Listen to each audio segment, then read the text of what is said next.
दिल्ली बुराड़ी कांड, जिसे बुराड़ी हत्याकांड के नाम से भी जाना जाता है। इस केस ने पूरे देश को हिलाकर रख दिया था। यह मामला जून 2018 में सामने आया था, जब बुराड़ी इलाके के एक ही मकान में एक ही परिवार के 11 सदस्यों की लाशें मिली थी।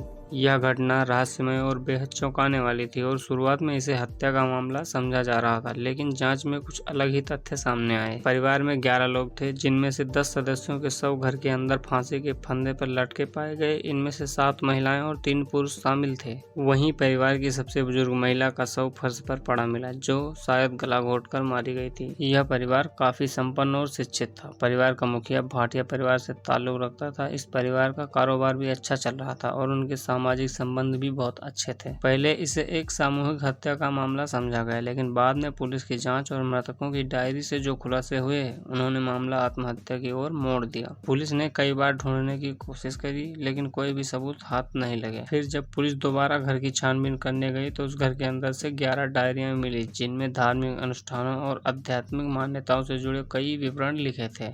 इन डायरियों में निर्देश दिए गए थे कि कैसे एक विशेष अनुष्ठान करना है, जिसमें आत्माएं मोक्ष को प्राप्त कर सकें। पुलिस जांच के अनुसार परिवार का मानना था कि यह अनुष्ठान उनके मृतक पिता की आत्मा के निर्देशों पर हो रहा था। परिवार का एक सदस्य ललित भाटिया अपने मृतक पिता की आत्मा से संपर्क करने का दावा किया करता था। ललित ने परिवार को यह विश्वास दिलाया था कि यदि वे इस अनुष्ठान का पालन करेंगे तो उन्हें दिव्य शक्तियां प्राप्त होंगी, आशीर्वाद मिलेगा और वे सुरक्षित रहेंगे। उनके कारोबार और बिजनेस में अत्यधिक बढ़ोतरी होगी और वे लोग मरकर भी जिंदा हो जाएंगे। उनको यह विश्वास था कि ऐसा बाबूजी ने जो बोला है वो करना ही पड़ेगा। अगर पिताजी के बताए हुए रास्ते पर नहीं चलेंगे तो सब कुछ बर्बाद हो जाएगा, सब कुछ छिन जाएगा और जो कुछ भी पिताजी बता रहे हैं वो हमारी भलाई के लिए ही है, ताकि हम अधिक सफलता को प्राप्त कर सकें। और उस डायरी के अनुसार परिवार को यह यकीन था कि यह अनुष्ठान करने से वे मरेंगे नहीं, बल्कि एक दूसरी दुनिया में प्रवेश करेंगे और बच जाएंगे।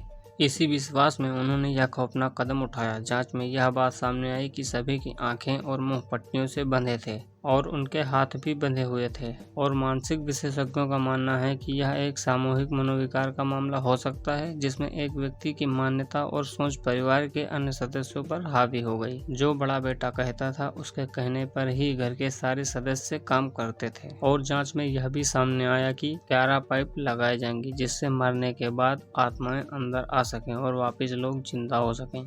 दिल्ली पुलिस ने इस मामले की गहन जांच की और सीबीआई ने भी इसमें हस्तक्षेप किया। घटना की वीडियोग्राफी और फोरेंसिक जांच भी की गई। हालांकि किसी बाहर व्यक्ति की भूमिका का कोई सबूत नहीं मिला, जिससे यह निष्कर्ष निकाला गया है कि यह आत्महत्या का ही मामला है। यह मामला मीडिया में बड़े पैमाने पर चर्चा का विषय बना। लोगों के बीच इस घटना को लेकर कई तरह की अफवाहें और अंधविश्वास फैलने लगे। इस घटना से समाज में धार्मिक अंधविश्वासों और मानसिक स्वास्थ्य को लेकर गंभीर चर्चाएं हुई। बुराड़ी कांड ने समाज को यह सोचने पर मजबूर कर दिया कि कैसे मानसिक स्वास्थ्य, अंधविश्वास और अविश्वसनीय गलतफहमियां मिलकर एक भयानक त्रासदी को जन्म दे सकती हैं।